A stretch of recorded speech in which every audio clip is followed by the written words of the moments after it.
ठीक है। हेलो दोस्तों, welcome back to Sanjay classes. तो बच्चों, हमारा फाइनल अकाउंट चैप्टर चल रहा है। सभी बच्चे ध्यान से समझेंगे। एंड फाइनल अकाउंट में हम लोग जो चैप्टर पढ़ रहे हैं, फाइनल अकाउंट विद एडजस्टमेंट। अब फाइनल अकाउंट सब बच्चों को पता ही है यार, एक अकाउंटिंग प्रोसेस होता है। अकाउंटिंग प्रोसेस में ये फाइनल अकाउंट आता है। सबसे पहला अकाउंटिंग प्रोसेस होता है, इधर देखेंगे सारे बच्चे, identification of financial transactions and event. इसके बाद क्या होता है, रिकॉर्डिंग। और बताइए रिकॉर्डिंग कौन सी बुक में करी जाती है, जर्नल। इसके बाद फिर कौन सा काम होता है, क्लासिफिकेशन। क्लासिफिकेशन कौन सी बुक में करी जाती है, लेजर। इसके बाद फिर क्या करा जाता है, summarising. For the purpose of summarising हम क्या बनाते हैं, ट्रायल बैलेंस। तो आप लोगों को पता होना चाहिए कि जर्नल से चीजें जाती हैं लेजर में, और लेजर का इफेक्ट कहां पहुंचता है, trial balance. And on the basis of trial balance मेरे बच्चों हम क्या बनाते हैं, फाइनल अकाउंट। फाइनल अकाउंट के अंदर क्या क्या आता है, ट्रेडिंग आता है, और क्या आता है, P&L, और क्या आता है, बैलेंस शीट।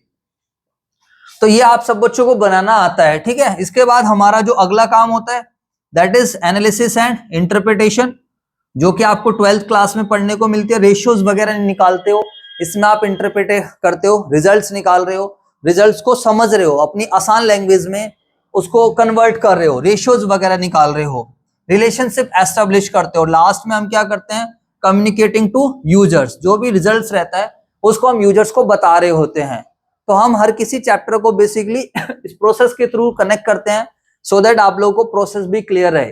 तो अभी हमारा ये वाला चैप्टर चल रहा है, ट्रेडिंग अकाउंट, P&L और बैलेंस शीट। आप लोगों को यहाँ पर एक बात ये ध्यान रखनी पड़ती है कि ट्रायल बैलेंस का हर एक आइटम एक जगह जाता है। क्यों जाता है ट्रायल बैलेंस का हर एक आइटम एक जगह, क्योंकि ऑलरेडी जो चीज ट्रायल बैलेंस में पहुंची है उसके ऑलरेडी कितने इफेक्ट हो चुके होते हैं, 2 इफेक्ट। क्योंकि जर्नल बनती है सबसे पहले, जब जर्नल में कोई चीज पहुंचती है तो ऑलरेडी उसके कितने इफेक्ट हो जाते हैं, 2। जर्नल से क्या बनते हैं, लेजर, और लेजर से क्या बनते हैं, trial balance. On the basis of trial balance we prepare final account. Why it is known as final account, क्योंकि in this chapter we will able to calculate the results of the organisation. अरे जवाब दो यार। Result simply means gross profit, gross loss, net profit and net loss. And we will also able to calculate, we will also able to evaluate the financial position of the business. And financial position किस चीज की, किसके through पता लगाई जाती है, balance sheet के through. बात आती है समझ, पार्टिसिपेट करते रहा करो, ठीक है।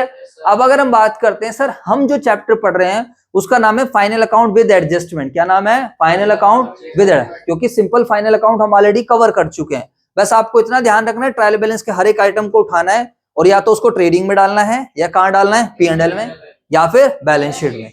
सर एक बार बता दो ना, ट्रेडिंग P&L में क्या जाते हैं, डायरेक्ट नेचर के आइटम कहां जाते हैं, ट्रेडिंग में। एक्सपेंसेस वाले आइटम जाएंगे डेबिट साइड, और इनडायरेक्ट नेचर वाले जो भी एक्सपेंसेस होंगे वो कहां जाएंगे, P&L में, क्योंकि हम क्लोज कर रहे हैं। अब मैं एंट्रीज पे ना लेके जाऊं तो यार ज्यादा बेटर है, वरना आप क्लोजिंग भी सीख सकते हो। वेजिस के बैलेंस क्या होते हैं, डेबिट, क्लोज करना है तो क्रेडिट, डेबिट क्या हो जाएगा, ट्रेडिंग अकाउंट। इसको कहां भेज रहा हूं मैं, ट्रेडिंग में। तो trading account debit to direct expense, trading account debit to purchases. अरे बोल दो यार, ऐसे होता है। जितने भी सारे इनडायरेक्ट एक्सपेंस है वो कहां चले जाते हैं, P&L में, क्योंकि हम उसको क्लोज कर रहे हैं। इनडायरेक्ट एक्सपेंसेस के बैलेंस क्या होंगे, डेबिट, क्लोज करेंगे क्रेडिट, इसको हम कहां ले जाएंगे, P&L। Without closing we can not find out the results. अगर आप मुझसे पूछोगे सर हम क्लोज क्यों कर रहे हैं, विदाउट क्लोजिंग रिजल्ट नहीं निकलता है। आपकी जिंदगी का भी एक दिन क्या होने वाला है, क्लोजिंग हो जाएगी। ध्यान, हम एक एक अकाउंटिंग पीरियड करते हैं, eight the end of the year हम रिजल्ट निकालते हैं। और अकाउंटिंग पीरियड, कल को किसी भी ऑर्गेनाइजेशन में आप जॉब करने जाओगे तो प्लीज इसको अपने साथ लेकर चलना, अगर आप कौन सा काम संभाल रहे हो, अकाउंटिंग का। अरे जवाब दो यार, कंफ्यूजन नहीं आएगी। तो सर एक बात बताइए, ट्रेडिंग अकाउंट को भी फिर हम क्लोज कर देते हैं। ट्रेडिंग अकाउंट की क्रेडिट साइड बढ़ी है किससे, डेबिट साइड से, तो क्या मिल जाता है, ग्रॉस प्रॉफिट। या फिर डेबिट साइड बढ़ी है क्रेडिट साइड से, तो क्या मिल जाता है, ग्रॉस लॉस। फिर ट्रेडिंग अकाउंट भी क्लोज हो गया।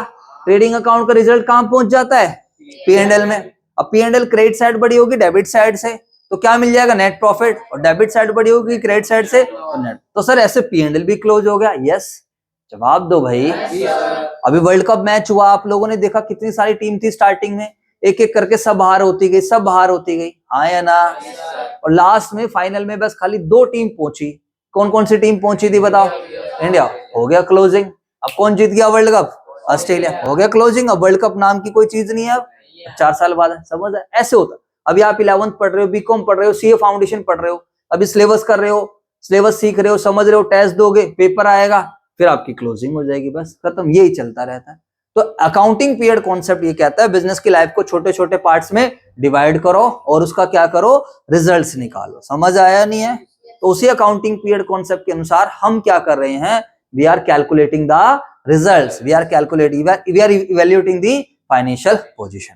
तो अगर आप लॉजिकली सोचोगे ना, मेरे दिमाग से समझोगे या थोड़ा कॉन्सेप्चुअली पढ़ोगे, तो आप पाओगे ट्रायल बैलेंस पूरा क्लोज हो चुका है।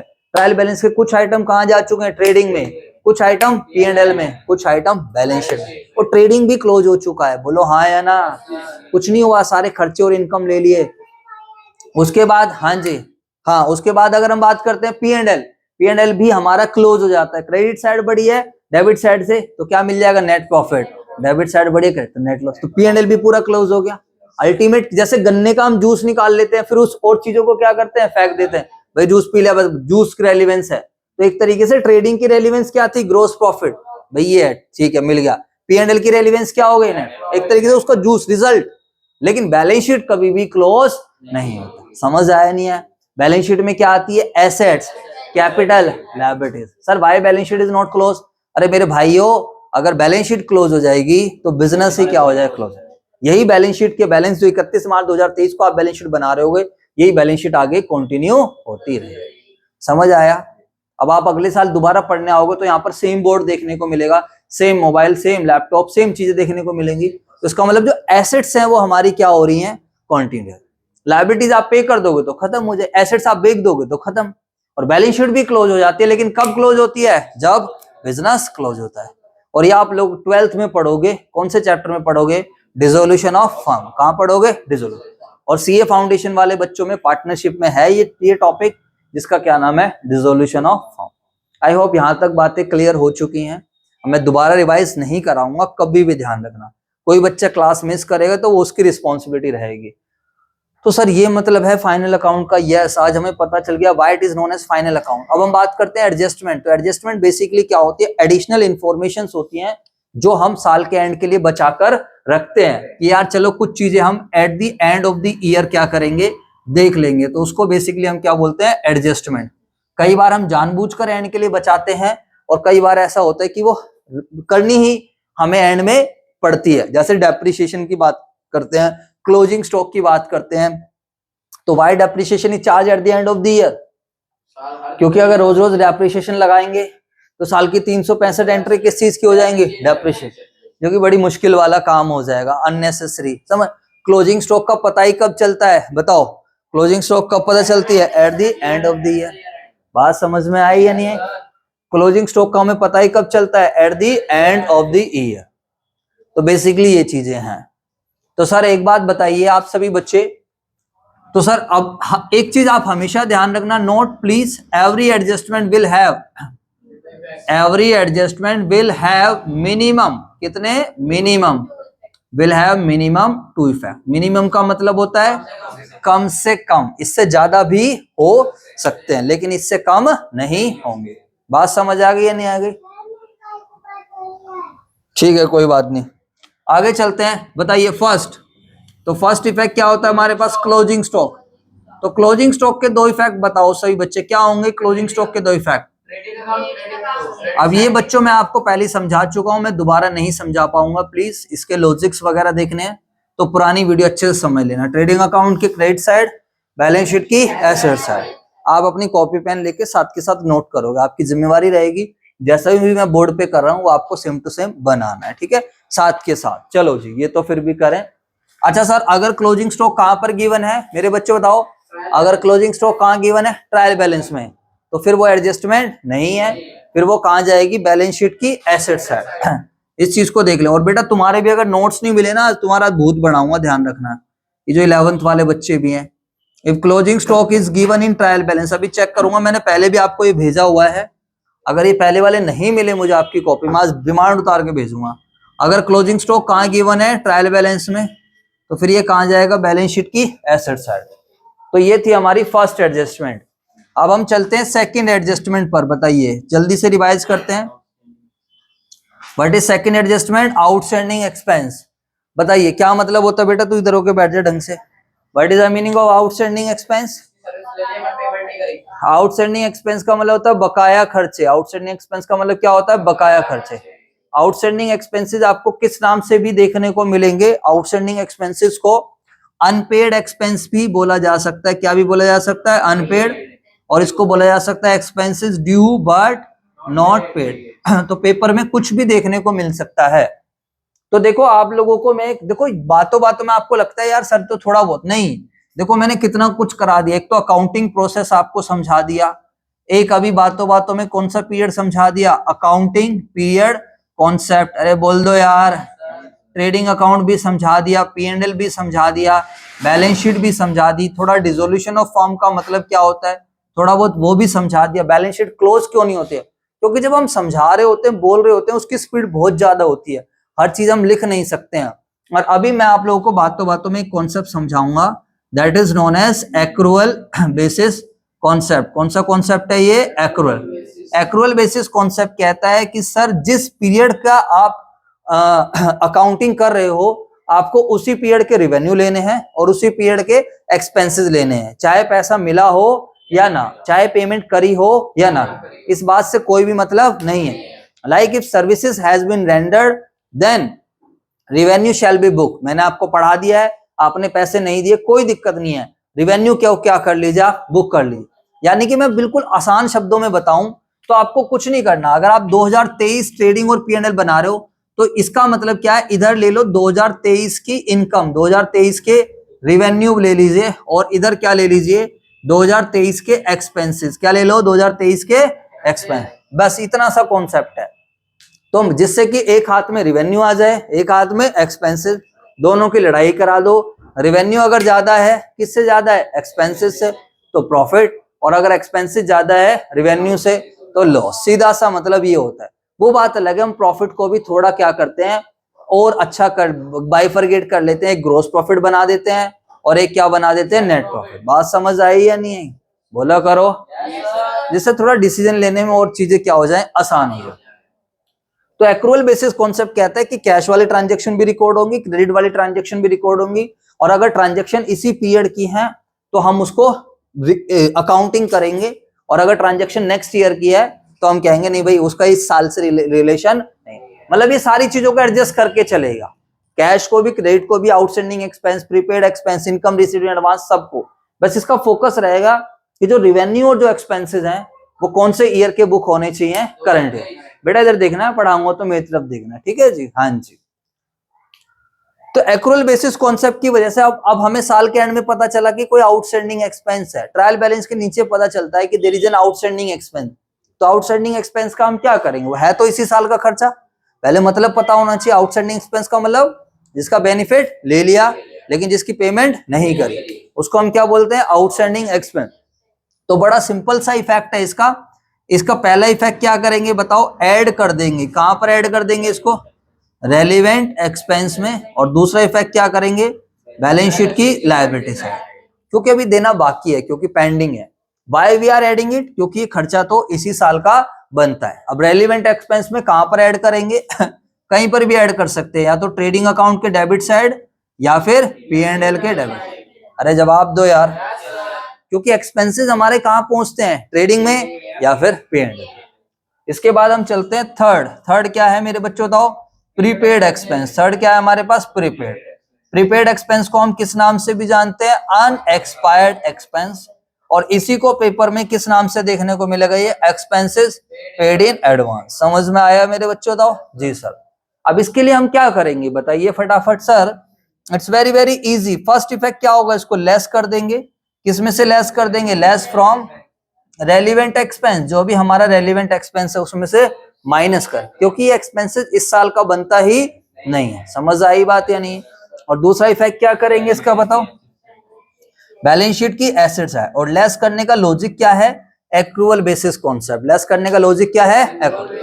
एक्रूअल बेसिस कॉन्सेप्ट कहता है भाई जो इस साल का खर्चा है वही ले। अब तूने अभी से 2024 का एक्सपेंस पे कर दिया है तो it shall not be recognise in the trading और P&L ऑफ करंट ईयर। समझ आया कुछ नहीं है? इधर हो जाओ बेटा, चलो करिए, नोटिंग करो फटाफट।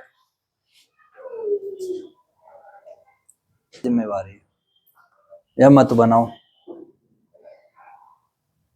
चलो जी सर, हमारे कितनी एडजस्टमेंट हो गई है? 3।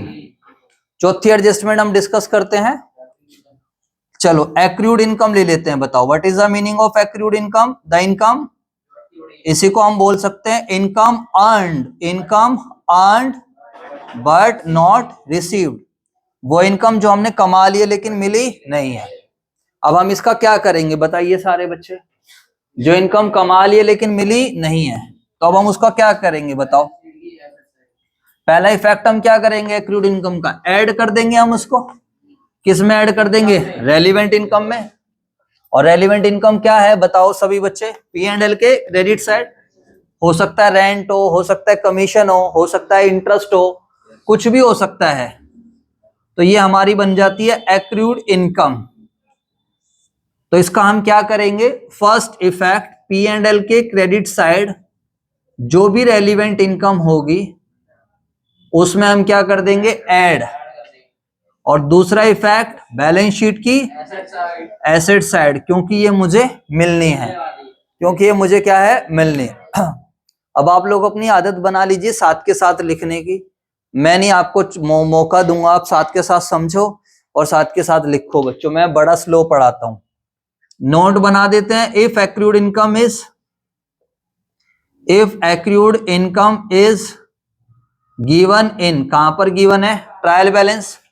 तो फिर ये सीधा कहां जाएगी? बैलेंस शीट की एसेट साइड, क्योंकि दो इफेक्ट ऑलरेडी हो चुके हैं। फिफ्थ एडजस्टमेंट का क्या नाम है? Income received. फिफ्थ एडजस्टमेंट का क्या नाम है? Income received in advance. ठीक है।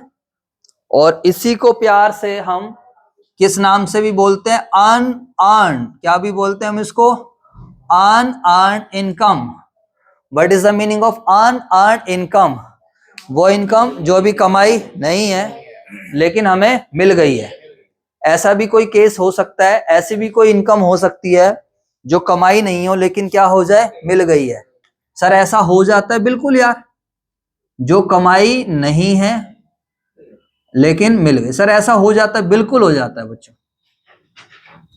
जैसे अगर कोई बच्चा 11th में पढ़ रहा है 2023-24 सेशन में, उसको हमारी सर्विसेज अच्छी लगी और उसने अभी से क्या करा? 24-25 की फीस दे दी।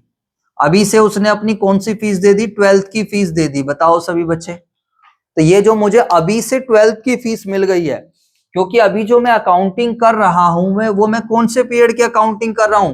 करंट ईयर क्या है? 23-24। जवाब दो यार। अभी से मुझे अगले साल की इनकम मिल जाएगी तो मेरी क्या बन जाएगी? Income received in advance. Actually accountant यहां पर गलती करता है। अकाउंटेंट जब फीस लेता है ना तो कहता है कोई नहीं एंड में देख लेंगे, छोड़ना यार। अकाउंटेंट जब फीस रिसीव करता है तो वो एंट्री बनाता है cash account debit to fees received. Accountant अगर चाहे तो उसी टाइम जिस टाइम वो इनकम रिसीव कर रहा है उसी टाइम क्या कर सकता है? अगर इवेल्युएट कर ले, कैलकुलेट कर ले कि अगले साल की कितनी है, तो उसी टाइम वो लायबिलिटी बुक कर सकता है, फिर एडजस्टमेंट ना बचे। कई बार हमें पता है कि अगले साल के लिए इतनी मिली है और कई बार हमें पता भी नहीं रहता है कि नेक्स्ट ईयर के लिए कितनी फीस मिली है। बात समझ आई? जैसा आपके पेरेंट्स ने अभी 10,000 का चेक काट के दे दिया मुझे, बोला सर ये लो 10,000 रुपए हैं, बच्चा आपके पास 11th में पढ़ रहा है, बाकी एंड में देख लेंगे। प्रैक्टिकल लाइफ में ऐसे चलता है, कहता बाकी सर एंड में देख लेंगे। आप भी कहीं नहीं जा रहे हो, मैं भी कहीं नहीं जा रहा। बोलो हाँ या ना। प्रैक्टिकल लाइफ में ट्रस्ट पे काम चलता है, बिलीव करना पड़ता है। उन्होंने 10 दे दिया, मैं ये नहीं बोलूंगा नहीं सर आप सारा बैलेंस क्लियर करो, ऐसा नहीं होता है। इज्जत भी करनी पड़ती है। अब मान लेते हैं, अब कहता सर बाकी एंड में देख लेंगे, तो एंड में देखने का मतलब क्या है? एडजस्टमेंट वाली बात आ गई। बाकी एंड में देख लेंगे मतलब क्या है? एडजस्टमेंट, क्या एंड में एडजस्ट कर लेंगे। जवाब दो यार। अब यहाँ पर दो बातें हो सकती हैं। अब eight the end of the year मैंने निकाला भाई, एक बच्चा पढ़ा हमारे पास अकाउंटेंसी और मान लो 800 रुपए फीस है। कितनी फीस है? 800। 10 महीने बच्चा पढ़ा तो 800 गुणा में 10 कितनी फीस बनी? 8,000। अब मैं कहूंगा भाई यार 8,000 बनती है तुम्हारी तो, लेकिन तुम्हारी तो कितनी आ गई है? 10,000। तो 2,000 तुम्हारे क्या हो जाएंगे? एडवांस। 2,000 क्या हो जाएंगे? एडवांस। अब अकाउंटेंट ने तो पूरी 10,000 क्या बुक कर ली है? इनकम। जवाब दो यार। तो अब साल के एंड में जब मैं अकाउंटिंग करूंगा तो मुझे उसको सही करना पड़ेगा। मैं कहूंगा भाई 10,000 की इनकम नहीं बनती है, इस साल की इनकम खाली कितनी बनती है? 8,000। तो उसको मैं ट्रायल बैलेंस के नीचे एडिशनल इंफॉर्मेशन में लिख दूंगा कि इसको भी क्या करना है? एडजस्ट करना है। और मैं ट्रायल बैलेंस के नीचे लिख दूंगा, क्या लिख दूंगा मेरे भाइयों, एडवांस इनकम। क्या लिख दूंगा, एडवांस 2000 रुपए। समझ आया, बोलो। तो अब यहां से आपको कॉन्सेप्ट की क्लैरिटी हो गई है सर एडवांस इनकम का क्या करने वाले हैं। इनकम जनरली हमारी P&L के क्रेडिट साइड जाती है, बोलो यार। तो जो मैंने एग्जांपल लिया 10,000 माइनस कर देंगे एडवांस इनकम या इनकम रिसीव्ड इन एडवांस, इस पे मेरा अधिकार ही नहीं है। और जिस पैसे पर मेरा अधिकार नहीं है मैं उसको कमाई कैसे दिखा सकता हूं, because it has not been earn, ये कमाई नहीं है। तो मैं 8,000 रुपए मेरी ये कमाई गई इनकम है। और दूसरा इफेक्ट क्या करूंगा मेरे बच्चों, बताओ, बैलेंस शीट की कौन सी साइड, लायबिलिटी साइड, क्योंकि इस इनकम पे मेरा कोई भी हक नहीं है। तो यहां लिख दूंगा मैं इनकम रिसीव्ड इन एडवांस 2000 रुपया। समझ आया, ऐसे हमारी 5 एडजस्टमेंट हो जाती हैं। अब आप जल्दी से कॉपी करते रहिए सभी बच्चे साथ साथ। अब छठी एडजस्टमेंट कराऊंगा, 7वीं कराऊंगा, 8वीं। हाँ जी, हाँ जी सर। अब सर आपने 5 एडजस्टमेंट हमें बहुत अच्छे से समझा दी है, थैंक यू सो मच, बहुत बढ़िया क्लियर हो गई है। अब एक एडजस्टमेंट और हम डिस्कस करेंगे। छठी एडजस्टमेंट कौन सी है, डेप्रिसिएशन। छठी एडजस्टमेंट कौन सी है, डेप्रिसिएशन। अब किसी की कॉपी में नहीं मिली तो पिटाई होने वाली है, उसकी ध्यान रखना। 6th एडजस्टमेंट का क्या नाम है, डेप्रिसिएशन। अब what is the meaning of depreciation, जब हम किसी एसेट्स को यूज करते हैं तो एसेट्स को यूज करने से उसकी वैल्यू में जो क्या आती है, गिरावट आती है। बेसिकली टेंजिबल एसेट्स को यूज करने से उसको बेसिकली हम क्या बोलते हैं, डेप्रिसिएशन। आप ना एक अच्छा तरीका है, आप ना एंट्री बनाकर भी क्या कर सकते हो, एडजस्टमेंट कर सकते हो। लाइक अगर डेप्रिसिएशन की जर्नल बनाते तो हम क्या एंट्री बनाते, डेप्रिसिएशन अकाउंट डेबिट, डेबिट और टू एसेट। जिस भी एसेट पे लगती तो हम उसको क्या करते हैं, डेबिट। मतलब जिस भी एसेट पे लगेगी तो एसेट्स की वैल्यू कम होगी तो हम क्या करें, क्रेडिट। और डेप्रिसिएशन हमारा क्या है, एक्सपेंस है। तो ऐसे भी आप कर सकते हो, क्योंकि हमें अल्टीमेट 2 इफेक्ट तो दिखाने हैं। एंट्री बना के इफेक्ट दिखा लो, अरे जवाब दो यार। अब आप इसके 2 इफेक्ट दिखाओ। डेप्रिसिएशन का मतलब खर्चा बुक करना है। अब इसको क्लोज करोगे तो आप डेप्रिसिएशन खर्चा है हमारा, खर्चे को कहां ले जाओगे, P&L। तो P&L डेबिट टू डेप्रिसिएशन, ऐसे भी कर सकते हो आप। बाकी अगर आप देखोगे तो दिस इज क्लोजिंग एंट्री, ये कौन सी एंट्री है, क्लोजिंग एंट्री। बाकी इफेक्ट क्या हुआ बताइए, व्हाट इज द इफेक्ट। तो फर्स्ट इफेक्ट क्या हुआ, बैलेंस शीट की एसेट साइड, बैलेंस शीट की एसेट साइड जो भी रेलिवेंट एसेट्स हैं, जो भी क्या है रेलिवेंट एसेट्स, उसमें से क्या कर देंगे, माइनस। और दूसरा इफेक्ट हम क्या करेंगे, P&L के डेबिट साइड। दूसरा इफेक्ट क्या करेंगे हम, P&L के डेबिट साइड। बात समझ आ गई है, नहीं आ गई, बस सीधी बात। क्या दिक्कत है सर, सर लॉजिक, ये हमने लॉजिकली समझा। P&L के डेबिट साइड क्यों बुक कर रहे हैं, क्योंकि हमारा खर्चा है। अभी हमने दिखाया नहीं है, तो खर्चा है तो खर्चा जाना चाहिए ना, तभी तो हम क्या करेंगे, नेट प्रॉफिट निकाल पाएंगे, बोलो यार। और जिस एसेट पे लगी है उससे उसकी वैल्यू क्या हो गई, डाउन हो गई। ये हमने समझा लॉजिकली। लेकिन अगर एंट्रीज के थ्रू समझें जिससे हमारी एंट्री भी सही हो जाए, मैंने आपको बताया अगर आपको अकाउंटिंग में जर्नल आ जाती है ना तो आप सब कुछ कर सकते हो। जर्नल किसी भी चीज का बेस होता है अकाउंटिंग में, तो आपको जर्नल आनी जरूरी है। तो डेप्रिसिएशन की एंट्री बनाओ, जर्नल वाले चैप्टर पे जाओ। डेप्रिसिएशन की एंट्री क्या होती थी, जल्दी से बताओ, debit all expenses and losses. तो डेप्रिसिएशन अकाउंट डेबिट, और डेप्रिसिएशन लगने से एसेट्स की वैल्यू बढ़ रही है, कम हो रही है, कम। तो टू एसेट्स हो गया। अब इसका इफेक्ट देखो, डेप्रिसिएशन टू एसेट, डेप्रिसिएशन खर्च, तू क्यों हंस रहा है? नहीं ज्यादा मैं मजाक कर रहा हूं क्या कुछ, फिर पढ़ना लिखना है नहीं, हंस रहा है पागल उतरा। तो डेप्रिसिएशन कहां जाएगा, P&L के डेबिट साइड, और एसेट्स की वैल्यू कम। बैलेंस शीट में ऐसे एसेट में से क्या कर देंगे, माइनस। तो अभी तक हम इतनी जो है एडजस्टमेंट्स अपनी कर चुके। तो सीधा बैठ जा भाई, पैर मत हिला बार बार। और तो ये सारी एडजस्टमेंट्स आप लोगों के टिप्स पर होनी चाहिए। अब मैं आपको कुछ अलग से एडजस्टमेंट समझा रहा हूं, उसको आप लोग फटाफट नोट, भाई साथ साथ नोटिंग कर लिया करो, मुझे टाइम मत दिया करो नोट करने के लिए, बार बार बोलते रहो आप लोगों को। चलो जी, तो आप सभी बच्चे ध्यान से समझेंगे। अब हमारी एक बहुत अच्छी एडजस्टमेंट आने वाली है, जिसको बेसिकली हम क्या बोलते हैं, adjustments of further bad dates, provision for doubtful dates, या फिर इस तरीके से। तो आप सभी बच्चे कंसंट्रेट करेंगे, नोटिंग का आप रहने देना, आप समझेंगे। इसकी फोटो ले लेना।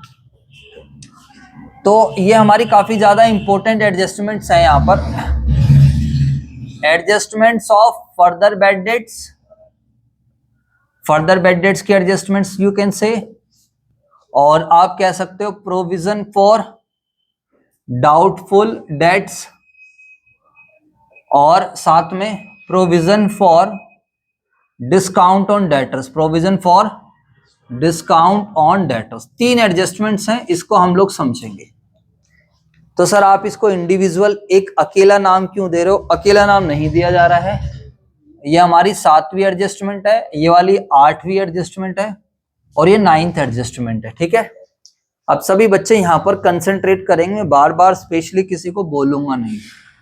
आइए जी सर, तो हमारे को ट्रायल बैलेंस कुछ ऐसा देखने को मिलेगा, ट्रायल बैलेंस में आपको अलग अलग जगह पर कहीं पर भी आपको कुछ चीजें देखने को मिल सकती है, name of account, debit balance और साथ में क्रेडिट बैलेंस। ठीक है, अब ट्रायल बैलेंस में आपको क्या देखने को मिलेगा, ध्यान से समझ लेना आप सभी बच्चे।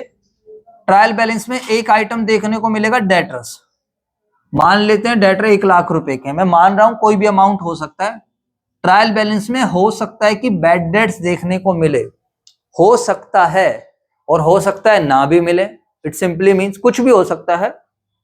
और बैड डेट्स मान लेते हैं 10,000 रुपए के हैं, और ट्रायल बैलेंस में देर में भी ये भी हो सकता है कि आपको कोई आइटम देखने को मिले प्रोविजन फॉर डाउटफुल डेट्स।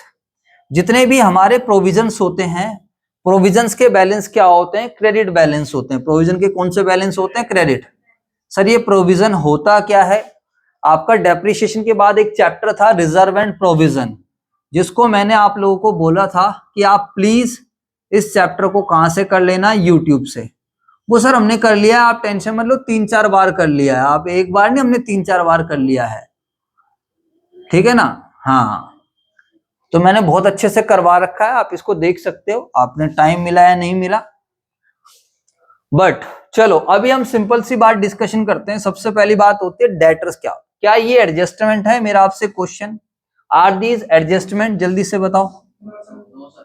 ये तो आप अपनी नॉलेज के हिसाब से बता सकते हो। आंसर, क्या ये एडजस्टमेंट है? सर ट्रायल बैलेंस का आइटम कोई भी एडजस्टमेंट नहीं है जब तक उसके साथ सामने कोई परसेंटेज वगैरह ना लिखी हो, और परसेंटेज लिखी होती है तो इंटरेस्ट वगैरह एडजस्टमेंट होता है, आइटम तो फिर भी एडजस्टमेंट नहीं। क्यों नहीं है ये एडजस्टमेंट, मुझे बताइए, why these are not adjustments? क्योंकि ये ट्रायल बैलेंस में आई है, और ट्रायल बैलेंस में कोई चीज कब आती है, वो पूरे प्रोसेस के थ्रू आती है, पूरी जर्नल इसकी बन चुकी है, एकदम से कोई भी आइटम ट्रायल बैलेंस में आके नहीं सेट हो जाएगा। बात समझ आ रही है नहीं यार, क्लियर है बात सही बच्चों को? तो दीज आर नॉट एडजस्टमेंट। अब इसका मतलब ये सारी चीजें कहां जाएंगी, एक जगह जाएंगी। ठीक है, ये सारी चीजें कहां जाएंगी, एक जगह जाएगी। एक जगह कहां जाएगी, या तो जो भी आपको पता है कहां कहां जाएंगी। अब मुझे बताइए डेटर्स कहां जाते हैं, फटाफट बताइए सारे बच्चे। अगर हम डेटर्स की बात करते हैं तो where the debtors will be posted, solution यहां लिख देता हूं, 3 एडजस्टमेंट बना लेंगे। तो डेटर्स सर हम बहुत तेज हैं पढ़ने में, इतनी टेंशन वाली बात नहीं है, आप हमें ही बस नालायक समझते हो। लो जी सर, तो आप बहुत तेज हो तो अच्छी बात है। तो बैलेंस शीट की एसेट साइड में आप लोगों ने डेटर डाल दिए हैं, और डेटर कितने रुपए के जाएंगे, 1 लाख रुपए के। Is there any problem guys, बोलो हाँ या ना। आज से पहले भी आपने डेटर डाले ही हैं, तो सर लेकिन आज से पहले कभी आपने इतना फोकस नहीं करा। हाँ यार, बस फोकस कभी जरूरत पड़ी नहीं ना, आज जरूरत पड़ रही है फोकस करने की। अब मुझे बताइए आप सभी बच्चे, जो बैड डेट्स है, इस बैड डेट्स का आप क्या करोगे? ये वाला जो बैड डेट्स आपको ट्रायल बैलेंस में गिवन है, इसका आप क्या करोगे, जल्दी से बताइए, एनी वन ऑफ यू। हाँ जी बेटा, कहां ले जाओगे इसको? चलो आपको मौका बाद में देंगे, आप थोड़े ब्रेक के बाद आए हो, कोई दिक्कत नहीं है। आप बताओ बेटा। डेटर में से माइनस करेंगे, बहुत बढ़िया। आप बताओ। P&L के डेबिट साइड, बहुत बढ़िया। आप बताओ। हाँ जी आप बताओ। हाँ जी, चलो बहुत सारे बच्चों ने P&L के डेबिट साइड जवाब दिया है, जो कि चलो एक आधे से लॉजिक भी पूछ लेते हैं। क्यों डाला बेटा आपने P&L के डेबिट साइड? हाँ जी, लॉस है ना हमारा। हाँ लॉस है। सर एक बात बताओ, इससे पहले वाला चैप्टर भी तो पढ़ रखा है, फाइनल अकाउंट विदाउट एडजस्टमेंट, वहां पे भी मिल जाता था। ज्यादा सोचना ही क्यों है हमने? ज्यादा सोचने से दिक्कत होती है, कुछ है नहीं। ये बैड डेट्स है, ये हमारा लॉस है। ये देखो बच्चों ध्यान से इसकी जहां जगह है वहां ले जाओ, और इसकी जगह एक्चुअली में क्या है, P&L के डेबिट साइड। अब एक बच्चे ने ऐसे इसलिए जवाब दे दिया, उसने सोचा यार मैंने कुछ पढ़ रखा है, बैड डेट्स डेटर में से क्या होते हैं, माइनस होते हैं। तो हमारी ऐसी नॉलेज कभी कभार वो पहले का ज्ञान आ जाता है, बट आप ध्यान से समझो, उसको नहीं अप्लाई करना। मेरे भाई ये वाला कौन सा बैड डेट्स है, ये ट्रायल बैलेंस वाला है। और ट्रायल बैलेंस में अगर कोई बैड डेट्स आया है, उसके तो ऑलरेडी इफेक्ट आ चुके हैं, आप समझो ना। ट्रायल एक्चुअली में बैड डेट्स डेटर को कम करता है, no doubt, bad debt debtor, but इस वाले बैड डेट्स ने ऑलरेडी डेटर को क्या कर दिया, कम कर दिया। पता है क्या हुआ होगा, सुनो ध्यान से। एक्चुअली में डेटर 1 लाख के नहीं, इतने डिटेल में कोई नहीं पढ़ा रहा आप लोगों को, ध्यान रखना। पूरी यूट्यूब पे वीडियो ढूंढते रहना, कोई नहीं पढ़ाएगा इतनी डिटेल में जितना मैं आपको बता रहा हूं। एक्चुअली में जब ड्यूरिंग द ईयर अकाउंटिंग हुई होगी 31 मार्च 23 को, तो 1 अप्रैल 2022 से इस पीरियड में ऑलरेडी जो एंट्री बनाई गई होगी, वो एक एंट्री बनाई होगी bad debts account debit to debtor. अरे जवाब दो यार। ड्यूरिंग द ईयर हमें पता चल गया कि कहीं पर भी स्टार्टिंग में, बीच में, एंड में, कि हमारे 10,000 रुपए का पैसे नहीं मिल रहे, 10,000 का लॉस हो चुका है। Debit all expense and losses. ओ पायलट ध्यान दे इधर, यहां देख, हाँ सॉरी पढ़ना लिखना है नहीं। Bad debts debit, debit all expenses and losses. और टू हमें ड्यूरिंग द ईयर पता चल गया। ड्यूरिंग द ईयर ही पता चल गया तो ऑब्वियस सी बात है, जर्नल बना दी, हाँ या ना। जर्नल बनाई होगी तो क्या बनी है, लेजर बनी है, और लेजर बनी है तो क्या बना, ट्रायल। कोई भी आइटम ट्रायल बैलेंस में अपने आप तो आ नहीं जाएगा। तो दैट्स वाई अब आप यहाँ डेटर में से इस बैड डेट्स को माइनस नहीं कर सकते। समझ आई बात या नहीं आई? क्योंकि ये वाले जो डेटर्स हैं, इसमें से ऑलरेडी ये बैड डेट्स क्या हो चुका है, माइनस। वो जर्नल के थ्रू ही क्या हो चुका है, माइनस हो चुका। समझ आया? This is not adjustment. Clear है बात? बोलो। अब what is the meaning of this provision? Provision का क्या मतलब होता है, मैं आपको बता देता हूं। एक्चुअली में प्रोविजन का मतलब होता है, ये जो पिछले साल से, प्रोविजन का मतलब होता है फ्यूचर में होने वाले सर्टेन लॉसेस के लिए अपने प्रॉफिट में से पैसा बचा लेना, जिसका अमाउंट क्या है, अनसर्टेन है, we don't know the amount. कई बार हम प्रूडेंस कॉन्सेप्ट लेकर चलते हैं अपनी लाइफ में भी। आप लोग, आज आपको लग रहा है कि बारिश आने के चांस लग रहे हैं, आप छाता लेकर आ गए, तो आपने प्रूडेंस कॉन्सेप्ट अप्लाई कर लिया। आप पेपर में जाते हो, लाइक जब हम अपने सीए वाले एग्जाम देने जाते हैं तो हम, अभी मैं क्लास ले रहा हूं, तू जा बैठ। अब मुझे एक बात बताओ, अगर हम सिंपल सी बात करते हैं, हाँ क्या कहता मैं, प्रूडेंस कॉन्सेप्ट, जब हम अपना सीए वाले एग्जाम देने जाते हैं तो we don't go with 1 calculator, नहीं। जनरली जो अच्छा बच्चा रहता है वो कितने कैलकुलेटर लेके जाता है, 2। वो इतना नेगेटिव सोच के चलता है, अरे यार एक कैलकुलेटर क्या हो गया, खराब हो गया तो यार बड़ी हमारी तो वाट लग जाएगी। सीए का एग्जाम है, कोई ऐसा भी नहीं बीकॉम का है बैक आ जाएगी। सीए में तो एक पेपर में फेल, सब में फेल। बात समझ में आए? तो हम इतना प्रोविजन बनाकर चलते हैं। तो प्रूडेंस कॉन्सेप्ट कहता है फ्यूचर में होने वाले लॉसेस को क्या करो, कंसिडर करो, but do not consider the future profits. तो एक्चुअली प्रोविजन क्या था? प्रोविजन कोई पैसा डूबा नहीं है। प्रोविजन फॉर डाउटफुल डेट्स का मतलब है, जब हम अपनी बैलेंस शीट बना रहे थे पिछले साल की, तो हमने एक प्रोविजन लगाया, हमने एक अंदाजा लगाया कि हमारा इतना पैसा डूब सकता है। जवाब दो यार। प्रोविजन सिंपली मीन्स अपने प्रॉफिट में से एक पैसा बचा लो। किस लिए बचा लो? कि कल को कोई कंटिजेंसी आए, कल को कोई दुर्घटना होए, तो हम अपने आप को स्ट्रांगली हम उस दुर्घटना से डील कर पाए। समझ में आया नहीं है? उसको बेसिकली हम क्या बोलते हैं, प्रोविजन। तो हमें पता है एकदम से झटका ना लगे, हम चाहते हैं एकदम से झटका ना लगे, तो हमने पहले से प्रोविजन बना रखा है। आपको क्वेश्चन में प्रोविजन के बैलेंस क्रेडिट इसलिए होते हैं क्योंकि प्रॉफिट में से बना हुआ है। जवाब दो यार। अब हो सकता है साल के स्टार्टिंग में बना हो या पिछले साल ही, जनरली पिछले साल के एंड में बना होगा। ये 31 मार्च 22 को बनाया होगा, और इसकी एंट्री पता है क्या बनाई होगी, P&L debit to provision for doubtful debts. इसका मतलब है प्रॉफिट में से पहले ही पैसा निकाल लिया। कितने पैसे निकाल लिए? 6,000। समझ आई बात या नहीं? बोलो। अब मैंने साल के स्टार्टिंग में, इधर देखो, साल के स्टार्टिंग में मैं तो अंदाजा लगाकर बैठा हूं कि मेरे 6,000 क्या होंगे, डूब जाएंगे। 1 अप्रैल 2022 को मुझे अंदाजा है। और सर ये आपने अंदाजा कैसे लगाया? On the basis of past experience. मैंने देखा, मैं सबको पढ़ाता हूँ, सबकी फीस नहीं आती है। मैं खाली पहली बार, जब कोई बंदा पहली बार बिजनेस करे, कोई प्रोविजन नहीं बनाएगा।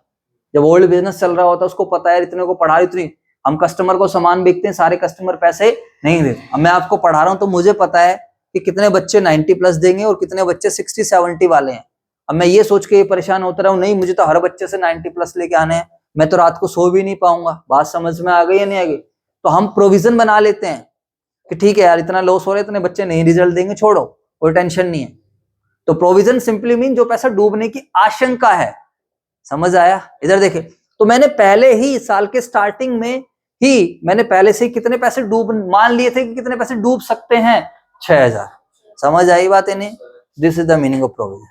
अब बताओ साल के शुरुआत में मैंने कितने की आशंका लगा ली थी, बताओ कितने की आशंका लगा ली थी, 6000, और एक्चुअल में डूबे कितने हैं ड्यूरिंग द ईयर, 10,000। अब बताओ मुझे सही मायने में इस साल लॉस कितने का बुक करना चाहिए? 3,000, 3,000, 3,000। 3,000 कैसा है? अब 4 आया, बस 1 मिनट में 4 आया।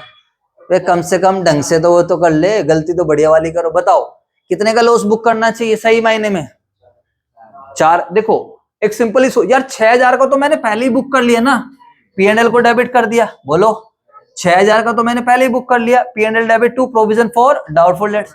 6,000 का लॉस मैंने पहले ही बुक कर लिया, ड्यूरिंग देयर पैसा कितना डूबा, 10,000। तो सर अब आप एक काम करो, अब 10 का सही नहीं लगता ना, क्योंकि आप पहले से ही P&L में कितने चार्ज कर चुके हो, 6। एक्चुअल में झटका कितने का लगा, फटाफट बताओ, 10 का। तो हम 4 कोई और बुक करेंगे, तो ये कॉन्सेप्ट रहता है। अब यहां पर आप क्या कर सकते हो, 2 तरीके हैं इसको दिखाने के। या तो बैड डेट्स आप कितने का दिखाओ, 10, और इसमें से क्या माइनस कर दो, प्रोविजन फॉर डाउटफुल डेट्स, कि भाई मैंने तो 6,000 का ऑलरेडी बुक कर लिया था पिछले साल ही, तो अब मैं खाली कितने का बुक करूं, 4,000। एक तरीका ये रहता है जो आपकी बुक वगैरह फॉलो करते हैं, या फिर दूसरा तरीका जो कि सबसे बढ़िया रहता है, उसमें क्या है, आप पूरा लॉस बुक कर लो।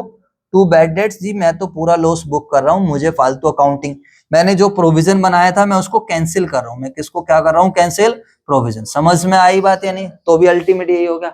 हम कहते हैं वो तो हमने अंदाजा लगाया था, वो तो अंदाजा तो जब तक था जब तक एक्चुअल ना पता चले। आज हम अंदाजे को क्या कर देते हैं, कैंसिल। अरे बोल दो यार। तो अंदाजा कैंसिल कर दिया, अंदाजा क्या कर दिया, कैंसिल, और एक्चुअल को पूरा बुक कर दिया।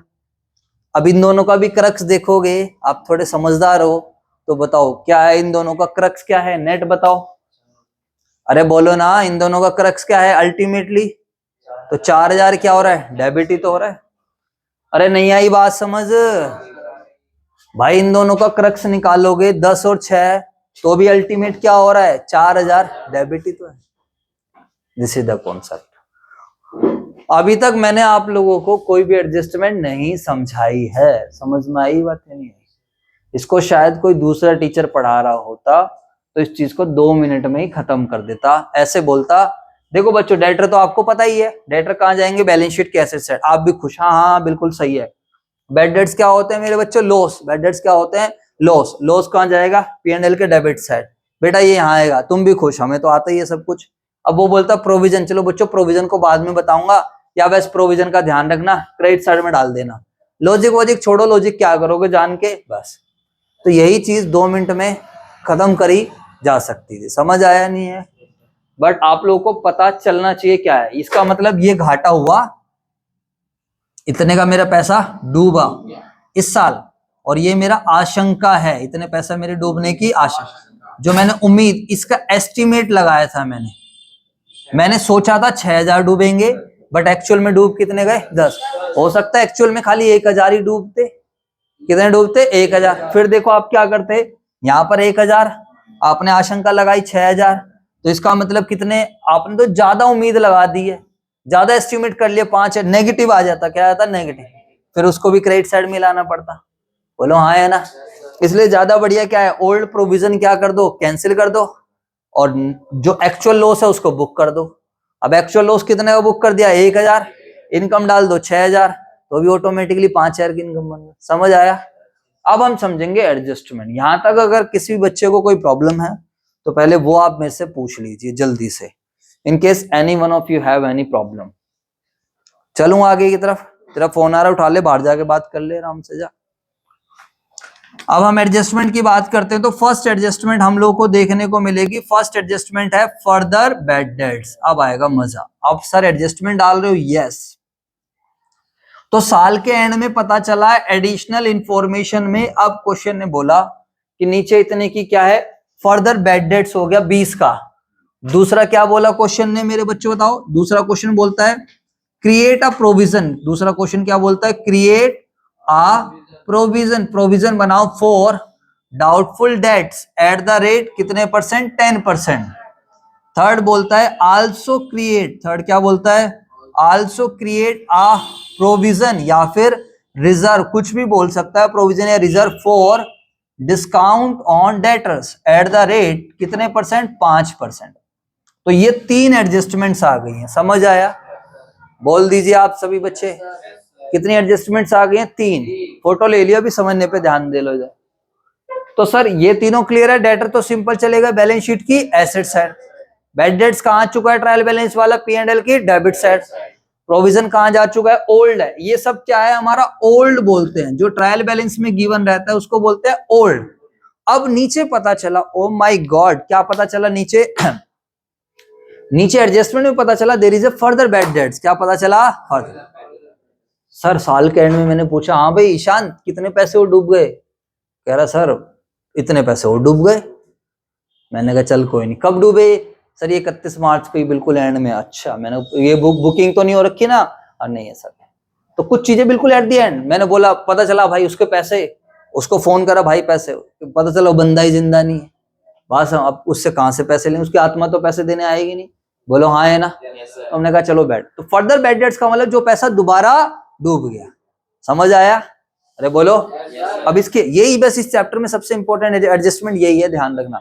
अब फर्दर बैड डेट्स का आप सर 2 तरीके होते हैं, या तो जनरल से समझा दो या वैसे। अब आओ सारे बच्चे, तो बताइए, अब eight the end of the year जब आप एडजस्टमेंट्स कर रहे हो, तो सर अभी आपने एंट्री से समझाना सिखाया, तो बताओ फर्दर बैड डेट्स की क्या कोई बच्चा मुझे एंट्री बताएगा? What is the journal entry of bad debts? Bad debts की जर्नल एंट्री क्या होती है, बोलो। अरे बोलो ना भाई। बैड डेट्स डेबिट टू, ये दे लिखी भी है, जब भी नहीं बताई जा रही है नालायक को। बैड डेट्स क्या होगी, डेबिट। कोई एंट्री आए तो घबराए मत करो, रूल्स लगा दिया करो। क्या रूल होते हैं, debit the receiver, credit the giver, debit what comes in, credit what goes out, debit all expense in losses, credit all income gains and dividend. Modern approach में जितने भी एक्सपेंसेस होते हैं उनको क्या करते हैं, डेबिट। जितने भी लॉस होते हैं उनको क्या करते हैं, डेबिट। तो तुरंत तोड़ो उसको, 2 पार्ट में तोड़ो। बैड डेट्स, पैसा डूब गया, अब 2 पार्ट क्या है, लॉस हो गया हमारा, और लॉस को क्या करेंगे, डेबिट। समझ आया? आप सोचते हो माइंड में कुछ स्टोर कर रखा है, उसको निकालूं, स्टोर कुछ नहीं कर रखा। स्टोर बस तुमने खाली रूल्स कर रखे हैं, बेसिक चीजें स्टोर कर रखी है। अरे बोल दो भाई, फिर उनको अप्लाई करके देना होता है। अभी अभी मैं बोलूं 69 मल्टीप्लाई 33, आपको पता है कर लोगे, आपने मल्टीप्लीकेशन सीखी हुई है, रेदर देन क्या सीखा हुआ है, इसका आंसर याद कर रखा। बात समझ आई है नहीं है? कुछ चीज आसान होगी, मैं बोलूं 69 मल्टीप्लाई 10 तो डायरेक्ट माइंड स्पीड में कर देगा, 690 सर जीरो। अब 69 मल्टीप्लाई 33 तो तुम्हें दिमाग लगाना पड़ेगा। तो कुछ ऐसी एंट्री आएंगी जो तुम्हारा माइंड तुरंत बोल देगा। मैं बोलूं कैश सेल्स, तो आप ऐसे बोलोगे cash account debit to sales account, क्योंकि इजी है। बट कुछ ऐसी एंट्रीज आएंगी जिसमें आपके माइंड को थोड़ा सा टाइम चाहिए। समझ में आ गई बात या नहीं आ गई? तो bad debts, further bad dates या बैड फर्दर इसलिए यूज कर दिया एंड में है, वरना this is simply bad debts. और बैड डेट्स को मतलब समझो पैसा डूब गया, और पैसा डूब गया तो एंट्री क्या बनाएंगे, बताइए क्या एंट्री बनाएंगे? बैड डेट्स हमारा क्या होता है, लॉस। लॉस को क्या कर देंगे, बुक कर देंगे, बोलो यार। और बैड डेट्स होने से हमारे डेटर बढ़ जाएंगे या कम हो जाएंगे, कम हो जाएंगे। तो डेटर्स के बैलेंस क्या होते हैं, डेबिट। कम करना है तो क्रेडिट। बस ऐसी बनानी होती है एंट्री। अब मैं तुम्हें क्या समझाऊं बताओ? तुम सोचते हो कोई बहुत बड़े लेवल की चीज है, ऐसा कुछ नहीं है भाई। 20,000 रुपए के डेटर्स डूब गए। अब क्योंकि एडजस्टमेंट है तो दो इफेक्ट, ओ भाई पैर में तिला यार, तो 10 बार समझा दिया। अब बताओ इसके 2 इफेक्ट क्या होंगे, बताओ फटाफट। बैड डेट्स बुक करना है, और दूसरा डेटर को कम करना है। अब देखो जर्नल का तो स्कोप नहीं है मेरे पास। अब बोलो ना भाई, क्या मैं जर्नल लेजर बना सकता हूं? क्यों नहीं है स्कोप मेरे पास जर्नल का? अबे इसलिए नहीं क्योंकि ट्रायल बैलेंस क्या हो चुका है, बन चुका है। बोलो भाई। अब जब ट्रायल बैलेंस बन चुका तो how I can pass the journal, मैं जर्नल पास करके थोड़ी इनकॉर्पोरेट करता रहूंगा। अब मेरे पास जो भी कुछ करना है ट्रेडिंग में डायरेक्ट करो, P&L में डायरेक्ट करो और बैलेंस। समझ आया? क्योंकि अब हमारी एक स्टेज क्या हो चुकी है, पार हो चुकी है। समझ में आ गई बात ही नहीं आ गई? जर्नल लेजर बनाने का टाइम अब नहीं, क्योंकि जर्नल का इफेक्ट लेजर में आ चुका, लेजर भी क्लोज हो चुके हैं। लेजर से क्या बना है, ट्रायल बैलेंस। कुछ चीजें फाइनल अकाउंट के दौरान पता चल रही हैं, तो आपको उसको कहां पर एडजस्ट करना है, फाइनल अकाउंट। अब आप बताओ इसको डायरेक्टली कैसे एडजस्ट करेंगे, तो डायरेक्टली कैसे एडजस्ट करेंगे बताओ फटाफट। बैड डेट्स क्या है, लॉस है, तो लॉस है तो कहां लेकर जाएंगे, P&L के डेबिट से। अरे बोल दो भाई। और दूसरा डेटर क्या हो रहे हैं, कम हो रहे हैं। आजकल के बच्चे भी वैसे नहीं पढ़ते जैसे पहले बच्चे पढ़ते थे ना, बड़े लगन से पढ़ते थे, बड़ा मजा आता था। आजकल के बच्चे जबरदस्ती झेलते हैं, अरे कब क्लास खत्म होएगी, कब घर जाएंगे, कब मोबाइल चलाएंगे, जबरदस्ती। पहले 3-3 घंटे की क्लास ऐसे निकल जाया करती थी, बच्चों को मजा भी आता था पढ़ाने में। चलो जी सर, तो 80,000 बचा, समझ में आया? एक्चुअली में अब हमारे पास, अब हमारी बुक्स कहेंगे नहीं, अब डेटर सर आप 1 लाख के नहीं है, अब 20,000 के डेटर्स और डूब गए। समझ आया? तो ये वाला यहाँ पे डेटर में से क्या होगा, माइनस होगा। और दूसरा आप क्या करोगे, इसको इनर कॉलम में ही दिखाना आप सभी बच्चे। पहले तो मैंने समझा, अब ऐड कर देंगे फर्दर बैड डेट्स, ऐड कर देंगे हम फर्दर बैड डेट्स। और कितने रुपए का फर्दर बैड डेट्स है, 20,000। समझ आया? तो 10 और 20 कितना आ जाएगा, 30,000। सीधी बात, नो बकवास। चलें भाई सब, क्लियर हो गई बात। एक जो एडजस्टमेंट होती है खत्म। इसको अगर हम रीड करेंगे तो रीड ऐसे करेंगे, 1 लाख लेने थे बट एट द एंड 20 और डूब गए हैं। तो आज के टाइम हमें अपने डेटर से कितने पैसे लेने हैं, 80,000। पहले loss during the year loss हो गया था 10 का, 20 के और डूब गए हैं, तो टोटल लॉस कितने का हो गया, 30। एक एडजस्ट। अब हम चलते हैं दूसरी एडजस्टमेंट पर। तो दूसरी एडजस्टमेंट का मतलब है अब हम यहां पर खड़े हैं, अंदाजा लगाया 1 लाख में से 20 डूब गए, 80 मिलने हैं। अब मैं ईशांत को कह रहा हूं भाई बात है ऐसी, अभी भी 80 नहीं मिलेंगे। समझ आई बात? क्योंकि ओवर दी पास्ट एक्सपीरियंस हमें पता है ये भी क्या करेंगे, कुछ ना कुछ पैसा ये भी डुबाएंगे। जब हम इनसे पैसे लेने आ जाएंगे रोना धोना करेंगे, इसमें से भी पूरे नहीं मिलने हैं। 20 तो डूब ही गए, अभी भी मुझे लगता है कुछ पैसा डूबने के और चांस है। प्रूडेंस कॉन्सेप्ट, तो मैं प्रोविजन बनाऊंगा। क्या करूंगा मैं, क्वेश्चन ने बोल दिया इसलिए बना रहा हूं। तो कहता है प्रोविजन बनाओ 10%, लेकिन प्रोविजन हमेशा किस पे बनेगा, जो फर्दर बैड डेट्स माइनस करने के बाद बचेगा। अब मुझे कितने पैसे लेने जाऊंगा मार्केट में, 80,000, तो 80,000 में डूबने के। अब प्रोविजन हमेशा किस में से बनता है, प्रॉफिट में से। तो एंट्री क्या बनाएंगे, P&L debit to provision for doubtful debts, लेकिन वो बनेगा किस पे, 80,000 पर 10%, तो कितना आएगा, 8,000। समझ में आई बात या नहीं? देखो इसकी एंट्री देखो, ज्यादातर टीचर इसको रटवाते रहते हैं। अगर आप जर्नल देखोगे तो प्रोविजन में कहीं पर भी वो नहीं आ रहा, डेटर नहीं आ रहा। दिख रहा है आप लोगों को? प्रोविजन बनाने की एंट्री क्या हुई है, बोलो, अरे बोलो ना। ये रही एंट्री, क्या एंट्री हुई है, P&L डेबिट टू प्रोविजन, तो profit and loss debit to provision हो रहा है। तो सर डेटर में से तो कुछ बनता ही नहीं है, क्योंकि सर उसमें तो देखो डेटर माइनस हुए थे, क्योंकि डेटर क्या हो रहे थे, क्रेडिट, तो वहां माइनस करा, फर्दर बैड डेट सही है। बट सर यहां पर तो कुछ नहीं है, यहां पर इतना समझ में आ रहा है कि P&L में डाल दो, यस। तो क्योंकि लॉस बुक करेंगे तो यहां पर डाल दीजिए, एक जैसे आइटम को एक जगह रखो तो अच्छा लगता है। जैसे आप यहाँ पर मेरी बुक्स देखोगे तो ये फाइनल की बुक्स रखी हैं, कुछ वैसी किताबें, तो एक जैसे रसोई में भी हम एक जैसे नीचे के आइटम को एक जगह रखते हैं। तो जब आप एक्सपेंसेस को बुक कर रहे हो तो एक जैसा अगर एक जगह आ जाएगा तो उसकी रीडिंग थोड़ी अच्छी हो जाती है। समझ आया? दूसरे के लिए थोड़ा आसान हो जाता। तो नए वाला प्रोविजन है जी, इतने का लॉस और आशंका है, ये हो गया, ये और हो गया, और ये डूबने के चांस है, इसको भी इसी कैटेगरी में रख के यहां रख दिया। अब मैं टोटल लॉस अपना क्या कर दूंगा, बुक कर दूंगा। समझ आया? बोलो भाई। एक इफेक्ट तो समझा दिया, बात आती है दूसरा इफेक्ट क्या करें। दूसरा इफेक्ट है प्रूडेंस कॉन्सेप्ट। प्रूडेंस कॉन्सेप्ट कहता है भाई ट्रू पिक्चर शो करनी है आपको। हमारी जो बैलेंस शीट है it must show the true pictures. True picture का मतलब क्या है, एक्चुअली में हमें लग रहा है 80,000 मिलेंगे, यहां दिख रहा है अभी 80,000 मिलेंगे। अभी हमारी किताबें क्या कह रही हैं कि 80,000 मिलेंगे, बट क्या एक्चुअली में 80,000 मिलेंगे? नहीं। जब पैसे लेने जाएंगे तो हमें पता है कितने पैसे मिलेंगे, 8,000 कम मिलेंगे। समझ आई बात या नहीं आई? तो इसलिए हम उसको यहां से माइनस करके दिखा रहे हैं कि जो एक्चुअल पिक्चर है ना वो बताओ। तो यहां पर हम माइनस कर देंगे प्रोविजन फॉर डाउटफुल डेट्स, यानी कि एक्चुअली में जो डेटर से पैसा कलेक्ट होने वाला है वो कितने का कलेक्ट होने वाला है, 72,000। तो इस तरीके से दो एडजस्टमेंट। तो पहले फर्दर बैड डेट्स माइनस हुआ, उसके बाद प्रोविजन। समझ आया नहीं है? यहाँ पर थर्ड क्या है? अब मैं कहता हूँ ईशांत भाई चलो प्रोविजन भी बना लिया, अब कितने पैसे मिलने के चांस है? 72,000। कितने पैसे मिलने के चांस है? 7। लेकिन यार अब मैं कहता हूँ नहीं यार, 72 भी नहीं मिलेंगे। जब इनके पास जाएंगे ना पैसे मांगने तो ये लोग भी रोना धोना करेंगे, कहेंगे भाई डिस्काउंट तो दो, कुछ भैया कुछ डिस्काउंट तो दो। अब जब ये बंदा डिस्काउंट मांगेगा तो डिस्काउंट हमें देना पड़ेगा। कई बार हम सोचते हैं चल पैसा रिकवर हो जाए, तो डिस्काउंट के लिए हम क्या करेंगे, इसमें से माइनस कर देंगे। अब ये लिखा हुआ है क्वेश्चन में तभी करेंगे। Also create a provision for discount. तो यहाँ पर प्रोविजन बनाएंगे डिस्काउंट के लिए, तो क्या एंट्री बनाएंगे, P&L debit to provision for discount. लेकिन इस बार प्रोविजन किस पे बनेगा, 72,000 पे। अरे बोल दो यार। तो 72,000 का 5% आएगा 3600। कितना आएगा, 3600। और ये ध्यान रखना ऑर्डर बेशक से ऊपर नीचे लिखा हो एडजस्टमेंट में तो भी कोई फर्क नहीं पड़ता है।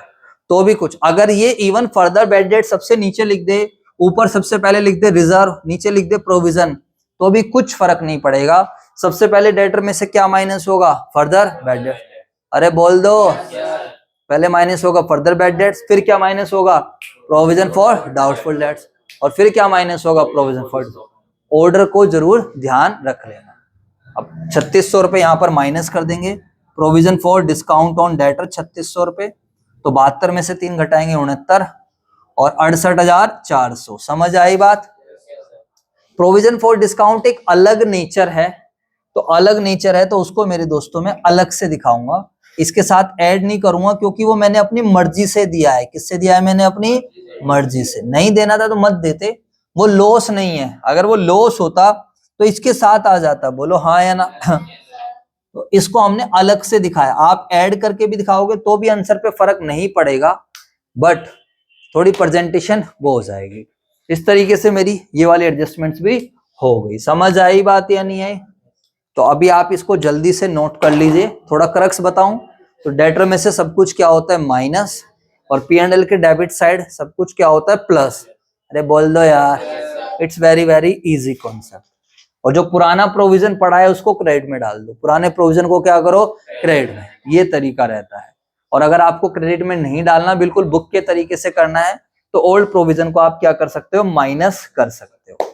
ठीक है, अभी आप इसको कॉपी कर लीजिए। नेक्स्ट वीडियो में इसी को समझाऊंगा 5 मिनट में, बड़े आसान तरीके से। ठीक है मेरे बच्चों, फटाफट कॉपी कर लो उसको।